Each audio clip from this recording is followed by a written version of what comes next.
We don't need to think about intimacy as something that, okay, 10 o'clock, 11 o'clock, 12 o'clock, we're done. But that's we're now what going to come maybe, to... I think what we saw our mothers and fathers in the past, you see women, that makes no sense. They've come from maybe market or wherever, they bath, put some powder. And then they now come like... I'm here. You know, ready for action. You don't want to do that. I mean, for me, I was like, listen, we don't need to have... Yeah, you can have time. You can do all those kind of things. But we can allow our life to intimacy to fuse in whatever we do. Exactly. Right? Yeah. There are times where you're literally we're with the babies and we're doing crazy things.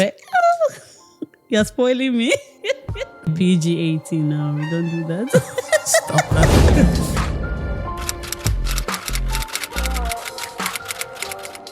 Hello and welcome to my Growth Club. My name is Emmanuel. And my name is Grace. We are your partner in growth and effective living. I want to say thank you for always tuning in to watch us on this particular podcast. If you were yet to subscribe to our channel, it will be our greatest delight if you can just hit the subscribe button and turn on your post notification.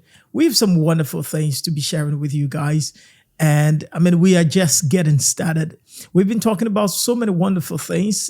We've talked about the worldview that didn't serve us well, the mental picture of successful life that I think was completely flawed. It set our heart on this unnecessary fight and competition with people. Yep. And even when we didn't feel like that, we still felt like if we didn't achieve something, then we fall short, which we're not always in our control, right? And so we threw that away. And then we adopted what we call the effective living model. And I think that has been fantastic for us.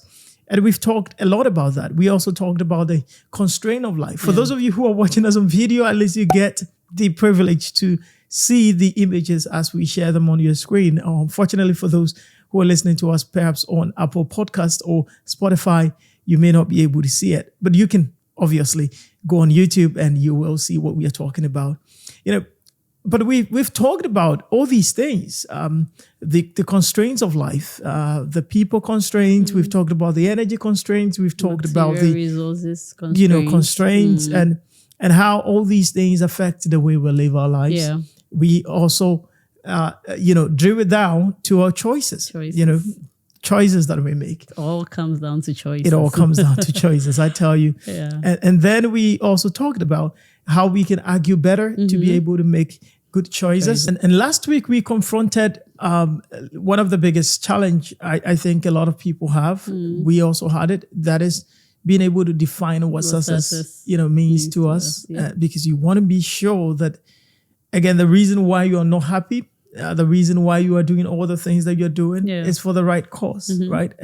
And the successful life you're chasing, or the feeling of success that you're chasing, is actually something that is close to reality. Else, you're just punishing yourself for something that does not really exist. Or something that is completely personal. Completely personal. And so I think that was a good conversation. Today, I want us to focus more on actions. And how we can take the actions that will lead us to the life that we really want, how we plan and how we take actions. And this is the reason why this is an important thing for us to discuss. When we talked about the constraints, not on the podcast, like in our home. Yeah. And I think something became very clear, which is our challenge. Our biggest challenge is not going to be because we don't love each other. Yeah. Our biggest challenge is not going to be because we don't want to be with each other. Our biggest challenge is not going to be because we don't want the same thing for each other.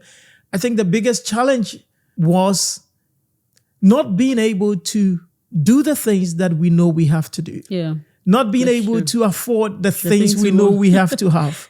Not being able to achieve the things that we want to achieve. Not being able to even just do the basic things that we know we have to do. For instance, we want to spend time with each other, but not being able to spend time with each other. I know many people who are watching this, especially if you're in university or high school, it's going to sound like if you really want to spend time, just spend time. Spend time. And it was a challenge because, back to the constraints. Yeah. You know all these things that you have to do, and yet you don't even have enough energy. You don't have enough resources. You don't have enough to be able to do them, right? You want to afford some things. Like you want to go on vacation, and yet you don't have maybe the money to be able to afford it. Even if you have it, you cannot be everywhere at the same time. You're expected to go to work. Even if you can take vacation, well, they are the children who have to go to school. So, well, then they take a break and you go out with them. And then if you go out with the children, then you have to still divide your attention. Exactly. It's like, even when they're on vacation, sometimes who to even help to take care of them becomes another challenge. So you're not able to, either you carry them to the vacation and spend all the time, So we want to maybe have a time alone. Sometimes, depending on your situation, you can do that. Even when you have help, then you are like, okay, fine, you can go on vacation, but it's not going to be forever, right? You can go for vacation for just like about a week or two, even a month, and then you're back to the very same life. And sometimes that is where the problem is. That is where the problem is. During vacation, a lot of people have a good time. Yeah. Then they come back to the time where they come back to reality. all the things are coming back to them. The responsibilities are becoming a lot. You want to have good time with your husband or your wife, in bed. And by the time you touch the bed, you're already tired. You're gone. So much deliverables from work. Exactly. Sometimes even for Christians to even pray together as a couple, you really want to do them. It's not like they're bad. You want to do them, and yet you cannot do them. And I think this is why this is important for us to talk about today, because I think for many people, this is what it's going to come to. It's going to come to the good you want to do, you not being able to do them.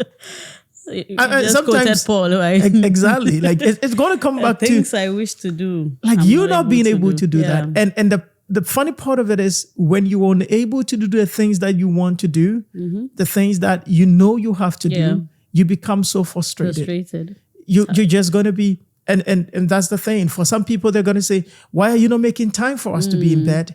Why are we not doing this? Some women are going to say, and I hardly see you because the man is chasing money. And then there are some men who are also going to say, well, you hardly make time for us. And, because you're always with the children. And then someone is going to say, well, and even sometimes you try to do well at home, and then before you realize your boss is complaining, you're not able to deliver on your job. That, folks, is the reality of life, is the reality of marriage. And relationship stage, sweet. I remember back on university campus, of course, we had to learn, but we hold our hands and we are going up and down. Hours and hours together. We could go and study, and then we are coming back, and it's like spend time, wonderful time. Weekends, spend time. Even after school, it was good. Yeah. Because we could be on phone and we talking, and sometimes whilst we are talking, you sleep. Singing for each other. You can do all those other things. I remember all the God songs you turn into love songs for me. No way. Sometimes you're even gone. I'm like, hello, are you there? Can you hear me? And you're like, yeah, I'm there. I'm like, oh, nah, she's gone. But I look back then, and it's like, you look at now, it's like, where did all these responsibilities come from? And like you said, we really want to be there for each other. Right. You wish you spend quality time with your kids. Go on vacation with your kids. Like this weekend we are somewhere here. You're there and still be able to play with the kids and still be able to make money. And still be able to make money. Pray and have all of these things together. You realize. Be excellent at your job or anything you're doing. It's difficult. It's not impossible. But it is difficult because again, everything constraints. Right. And we realize that because of the constraints of life, everything is a trade-off. Yeah. Everything is a trade-off. It's like you're giving up on something to be able to do this, and you're giving up on that to be able to do that. Yeah. And so where do we find the balance? And I think that's why today's conversation is important to me. Very important. When we did the effective living model, when we did what we call the state of flourishing. One of the things that we did that I'm thankful that we did that is, when we created our relationships, especially when we did the priorities and principles. And we did, relationship, we did health, we did wealth. We did work and impact. And we said, what are the principles that are necessary? And we've talked about that. If you have missed our conversation on principles, go check it out. Wonderful, wonderful conversation. What are the principles that will govern these areas? So it's like principles are like the laws that we are set, the governing laws, the ones that are also setting the boundaries, for ourselves. And then after that, we did the planning of them. Yeah. And I think many people think planning is useless. It's like, I'm not going to follow them. But why I think that was really helpful is because during that conversation, there was a question I put to you, and I said, how much energy are you ready to commit to these areas in relation to time? Yeah. In other words, what time will you want to commit this energy that you have for this? Yeah. And it was helpful because then it's like, okay, now let's talk about our relationship. Yeah. How much energy do you want to commit to it? Yeah. The reason is because, like I've talked about, why the way the physicist defines work is one of my favorite. They define work as the force that you are applying, to a particular object and the distance that object is moving. So they say, force times distance, that is going to let you know the work done. Yeah. And I think that is brilliant because that's really what work is. And so if we realize that relationship takes work, parenting takes work, in fact, work and wealth, everything takes work. Then it comes to what energy are you, because force is literally the energy that you're committing to something. So what energy or how much of your energy do you want to commit to this thing to be able to move, and we had to do that. How much of your energy do you want to commit to our relationship every week? Yeah. How much of your energy do you want to commit to the children every week? How much of your energy do you want to commit to your finances every week? Yeah. What do you want to do? And then we had to spell it out. Okay, well, to be able to make money, I need to go to work. Yeah. Okay, fine. How many hours are you going to commit to doing your work? It's like, okay, realistically, I'm going to work, let's say 8 hours or 9 hours or 10 hours. You just want to be frank and you want to be very honest with yourself and do that. Then we came to our relationship. Again, well, the first one was the relationship. And I think that was helpful because again, it's on the priority level, right? The time that we want to commit energy to our relationship was late in the night. And that's when you are literally after drained. we had done everything, like after we're back from work and we've done this and even we've prayed and we've, and we've done everything. And that's when we want to commit. And then in practice, we realize that we barely had time for each other. Barely had time for each other because we were tired. Because it's like it just solved any couple listening to us right now. Just this analogy, right, with the physics calculation. So it's like if we prioritize our relationship, exactly, the energy we are willing to commit to the force we are even applying that will determine how it moves. But how do we apply force when we don't even have any energy in us? Exactly. It means that the relationship will not flourish. That's true. And it means you're not going to have time for each other. No. You're not going to be able to, anything you don't commit energy to, that thing will not move. That's basically what work done is. That's why I like that definition. Yeah. It's like if you have a business, and I remember we talked about this. We're like, okay, fine. This is what we want to do, right? For two things. One, we want to prioritize impact. Yeah. And we also want to prioritize the kind of investment we want to have, make in our work and in the things that we do. And so we are like, okay, there are two things. If you commit all your energy in maybe taking salary and working for someone, you will not be able to build that either. Exactly. You cannot build it. And so how do we do that? Yeah. Like, okay, fine. Okay, if you are working for someone, I'm going to work on this project. Yeah. And I'm going to commit my time on working on this project. And that was mutual. We had to talk about this because if we commit all our time in doing A and B, we forgo that. We forgo that future. And it means that when we are 60 years or 50 years, we will just go retirement and wouldn't really have much to do. Exactly.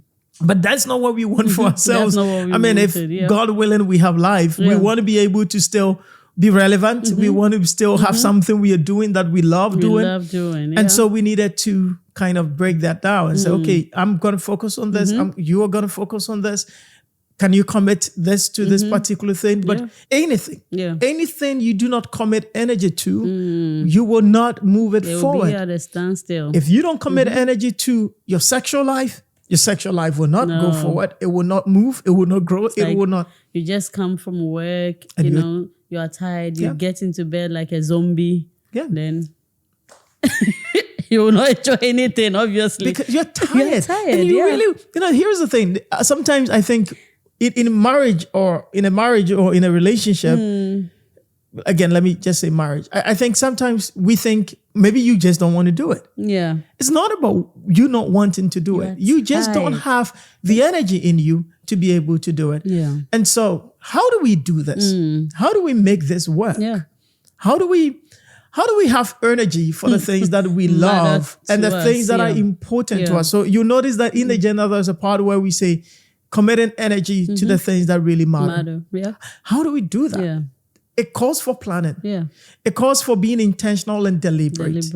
Yeah. You have to be intentional and you have to be very deliberate. And because of this, right? That's why it was important in the early on conversations we've had about couples talking and coming together, like realizing what matters to us, because the constraints are that we can't do much about it. So when we're able to identify the things that matter, then now when you are planning, that's why we talked about priorities and principles, then those are the things. That way we are not all over the place. You are not spending energy and time on things that don't or even matter. in the planning process, you are not now going to plan everything about life, but things that matter to us. That's very critical.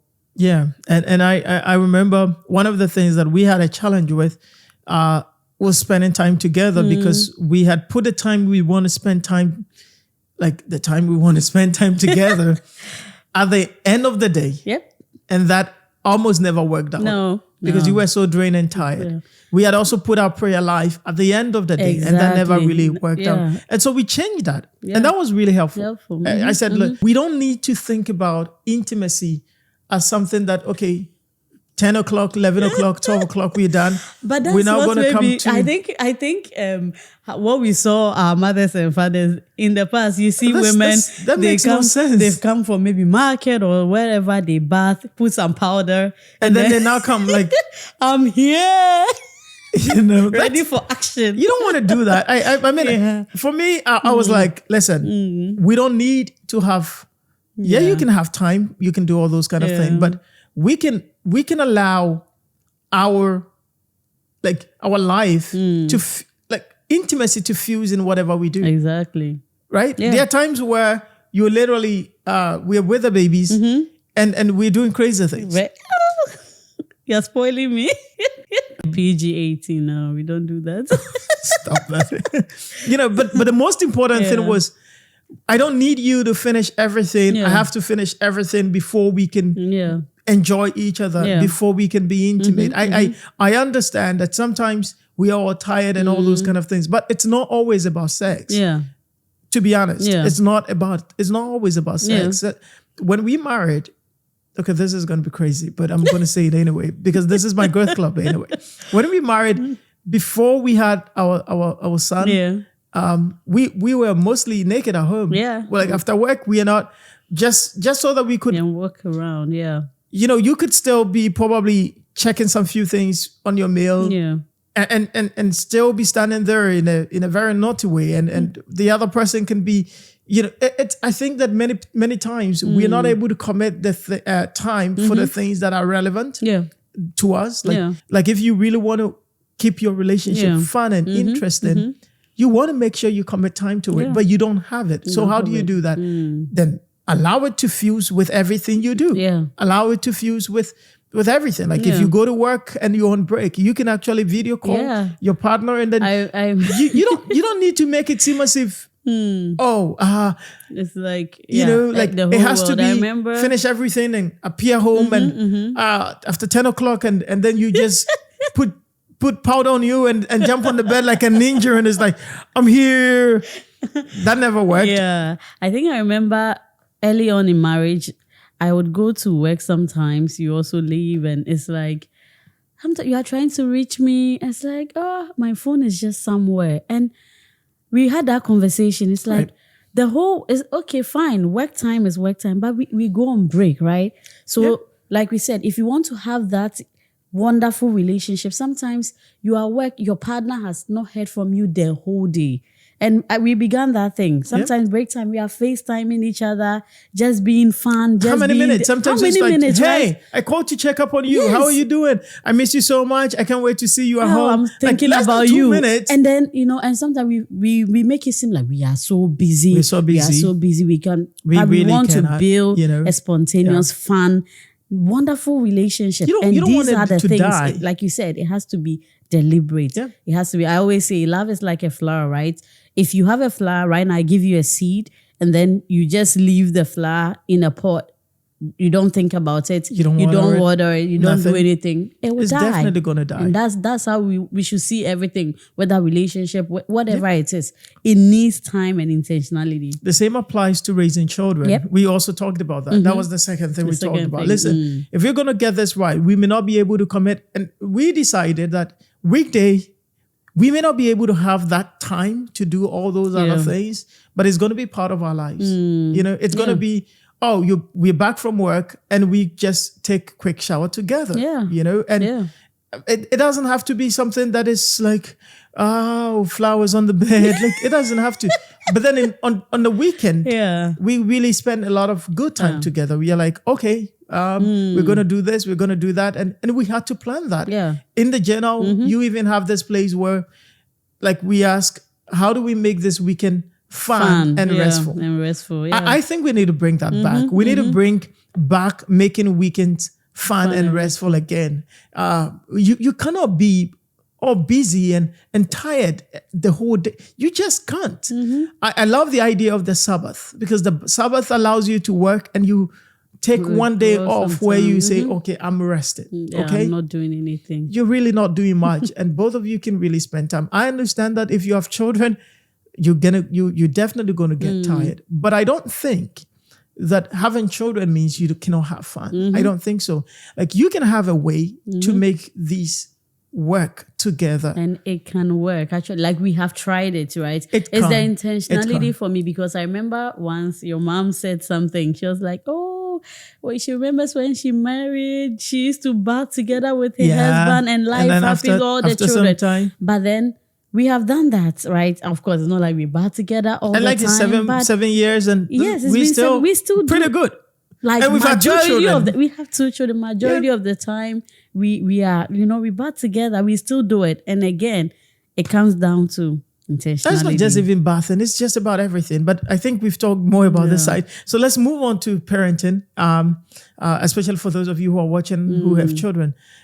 I think children will really take a lot of your energy and time. You have to prepare them for school. You have to do this. And I think if both of you can have a good conversation and when we had Karis recently, I said, okay, you need to rest. I will keep Karis every night. Yeah. And I did that. Yeah. And it was tiring. My eyes were almost red. Tearing up every morning. Right.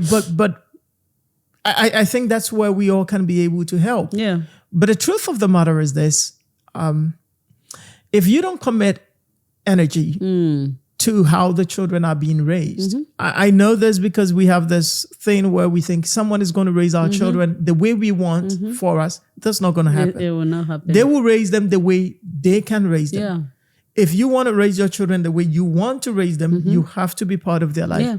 And the funny part of it is that if you have your relationship, you have your children, you have your work, you have all this, all of it you have to do all of this in 24 hours.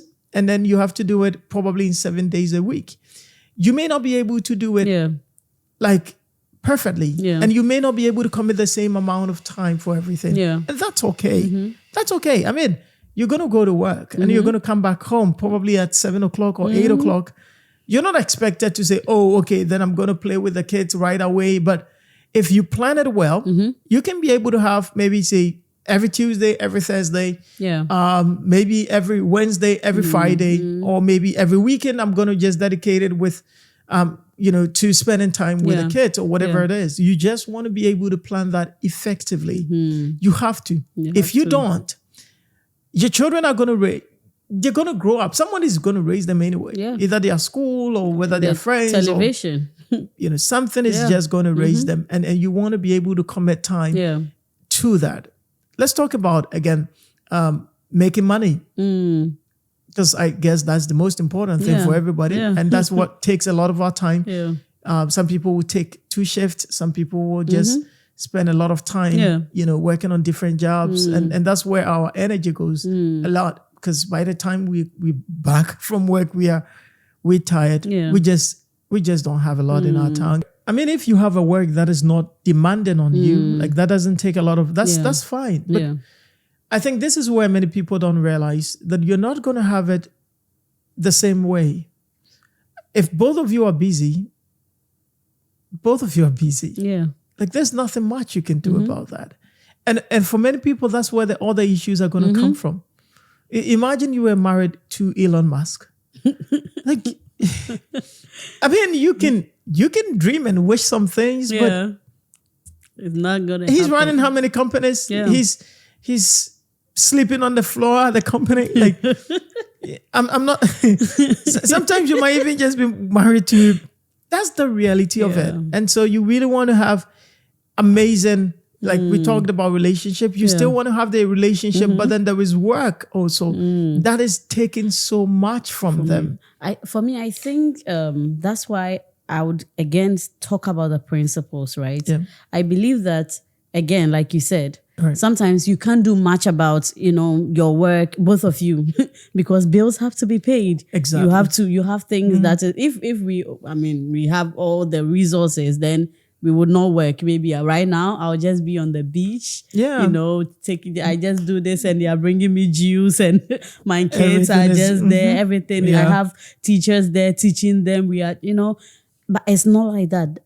If you want, unless you don't want it, unless you don't want, or unless you have a lot of money that can afford those things. Exactly. Or you don't want a particular type of life. It's okay. Like if your family is not your priority, it's fine. If the kids are not that way. There are some people who don't even want to have children. Exactly. But if you want them, no matter what or the nature of your job, you need to be able to commit time. That's why the principles is very important. Like for example, having principles to say that yes, my work is busy. And last time on one of the podcasts, I mentioned that yes, sometimes what I've seen even with myself, right, in the past was I'm working all right. Sometimes we are not even really paying attention at work, like spending time on social media and other things. So we are not able to get work done, and then now maybe you come home with work. Genuinely, there are some people that I want to believe, I don't know what work can, you like can be working for 10 hours and non-stop. I don't believe so, but maybe that's how your work is.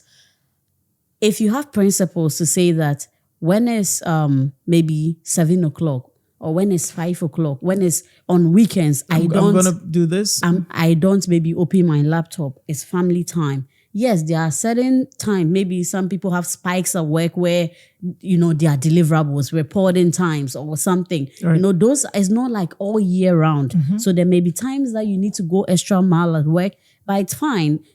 Because you've already created certain routines, if it's disrupted a bit, you know that you can come back to it.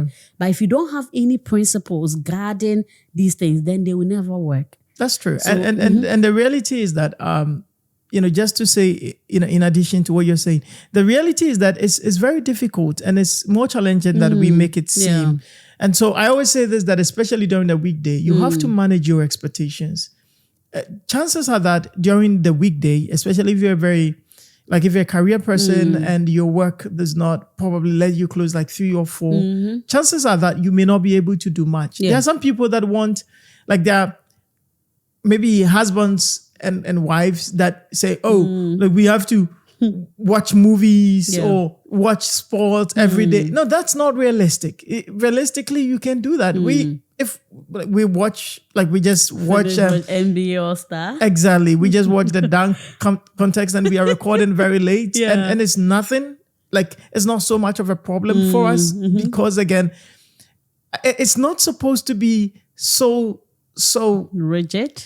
Yeah. But again, it's also, I don't even know how to put it. It's not supposed to be, a kind of thing that if we don't do it, then we are not going to be happy. Exactly. Like if we don't fluid. Exactly. Yeah. You want to be flexible a little bit. You're not pleasing anybody. It's okay if within a week you couldn't do much. Yeah. There was the weekend. Yeah. You have no idea. Let me say this. You have no idea what these things will do for you. Yeah. Think about it this way. If you had a friend that you called every weekend, even if you didn't speak every day and you spoke to just every weekend for 30 minutes, do you know how that will affect your relationship with the person? And so sometimes I think the problem is we think we need so many time, so many hours before we can have something that is useful and fruitful and wonderful. No, it's not so. You can have very busy couples who spend time probably on a weekend, and that the time they spend together is so fruitful. Yeah.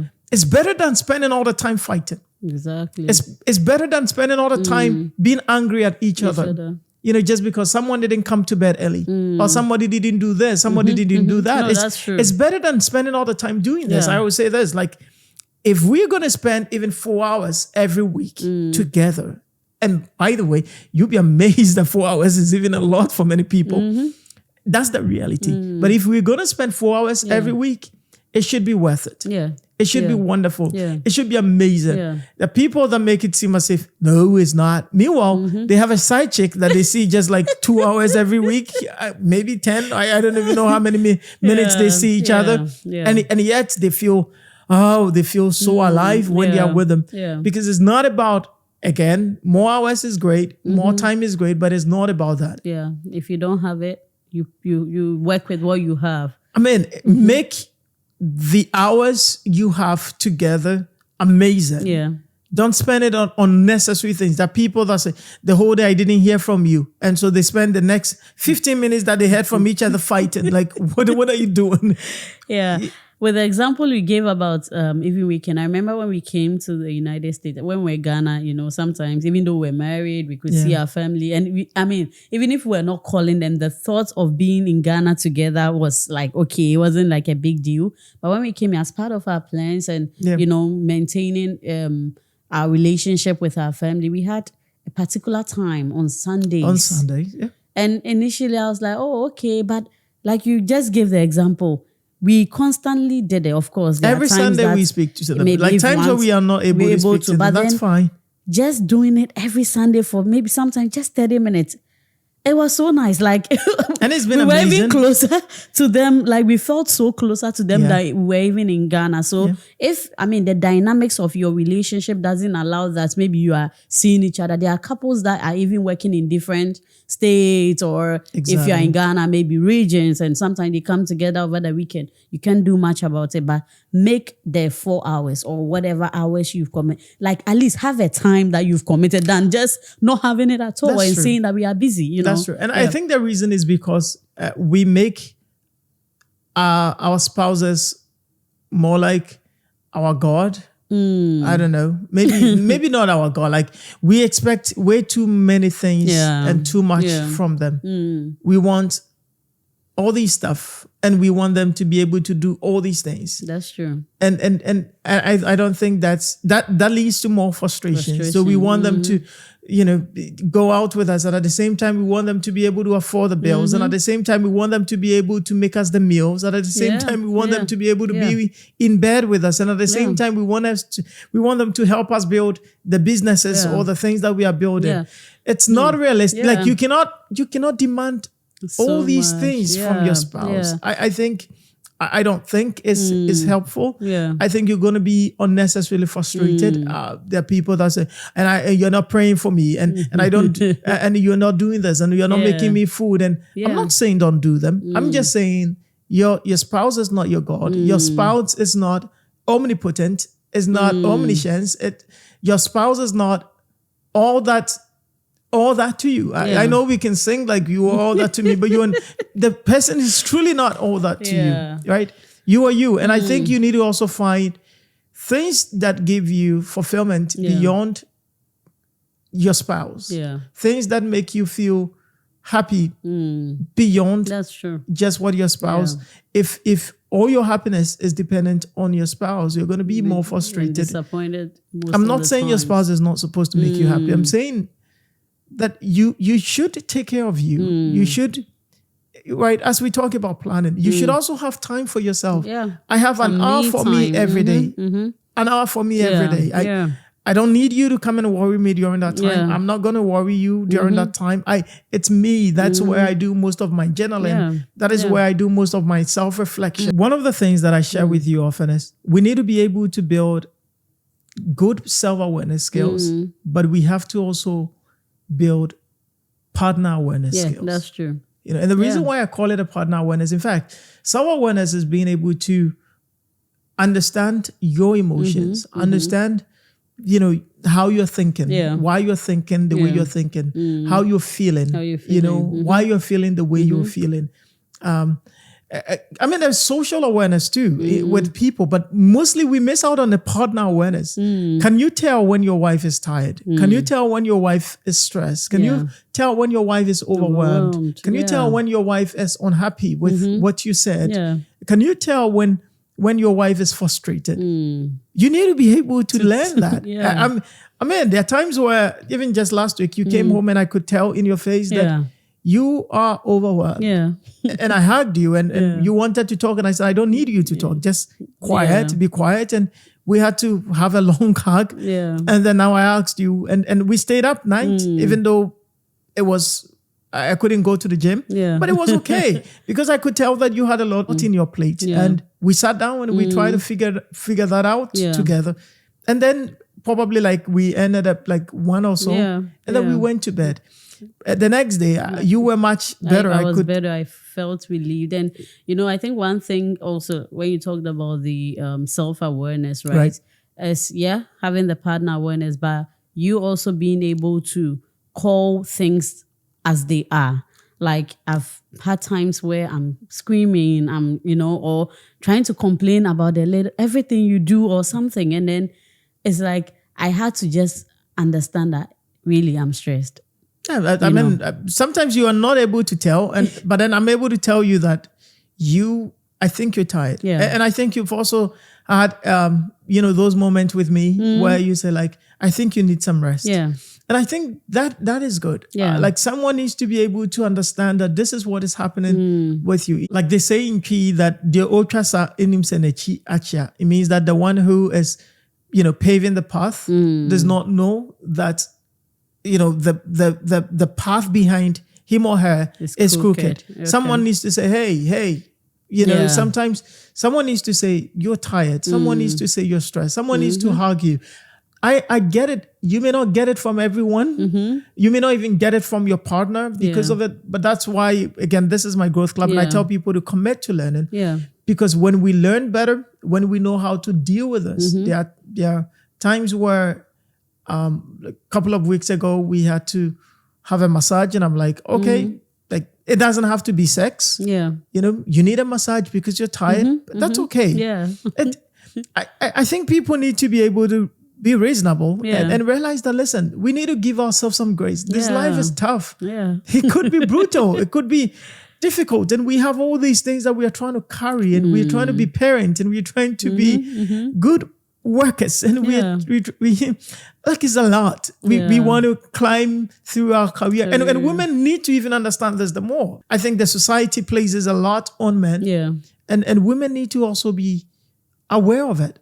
I think we live in a generation where women don't realize it, or many people don't realize it. Listen, men are trying to do a lot. They're trying to build generational wealth for the family. They're trying to work and save and build a business alongside. They're trying to be this, and the woman is expecting the man to be all this and do this. I'm not saying you don't, but I'm saying sometimes you're the woman also.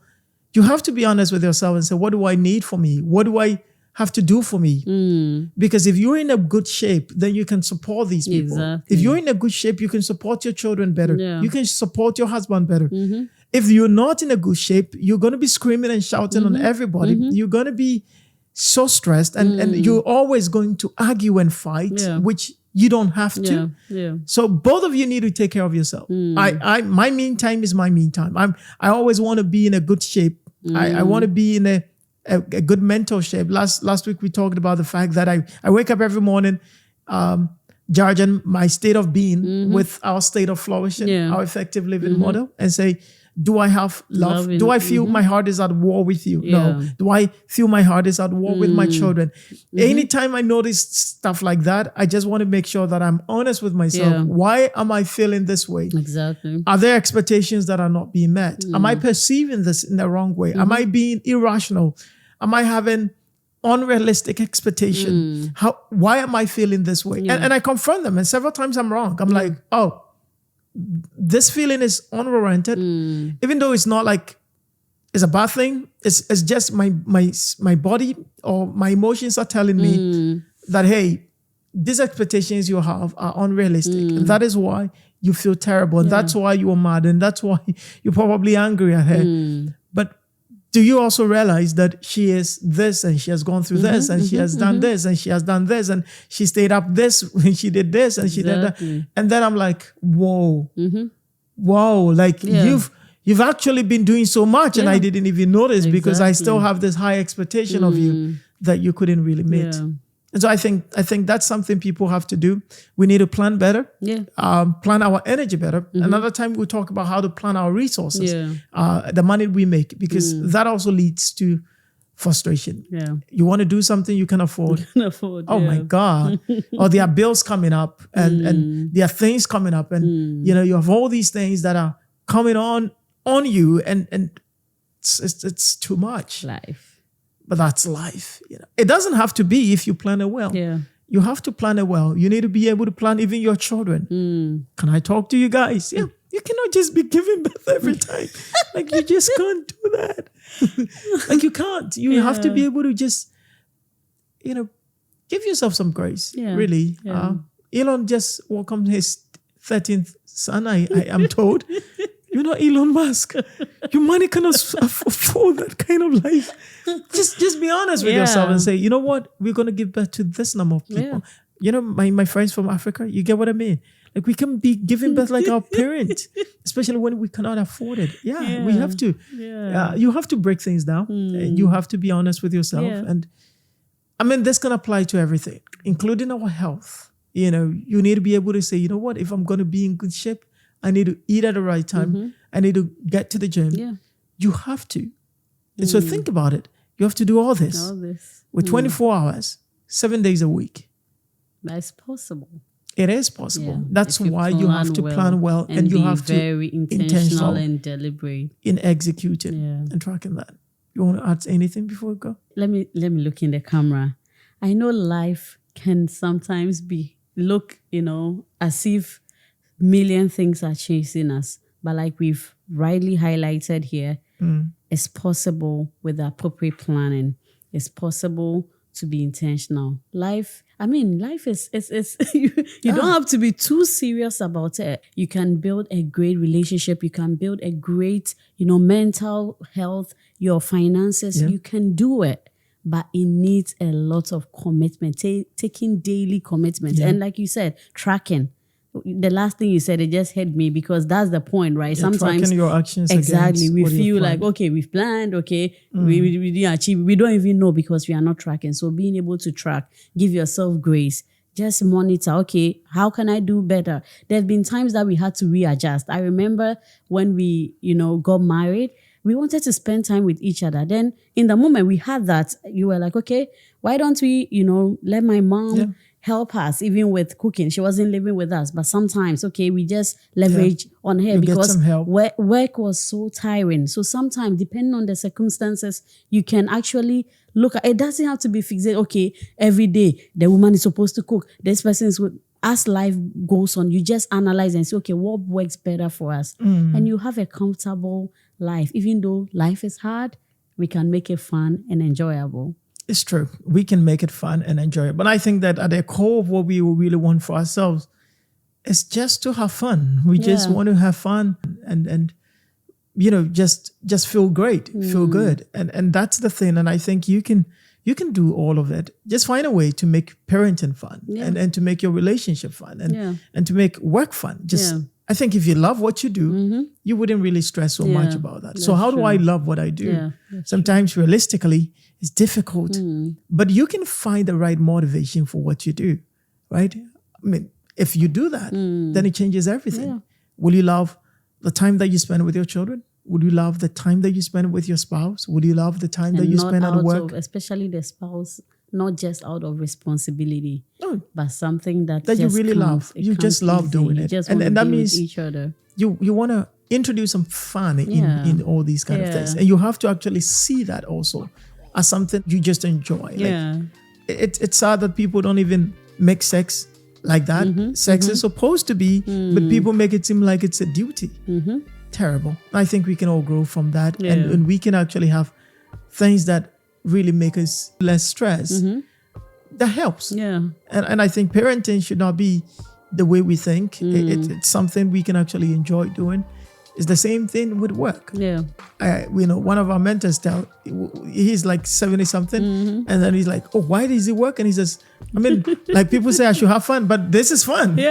Going to work and doing something that is important is fun for him." And so you can also find a way that what you do will be fun for you, and what you do with your spouse and your kids and with everything, even your friends, will be fine for you. Thank you for sticking around. Thank you for joining us today.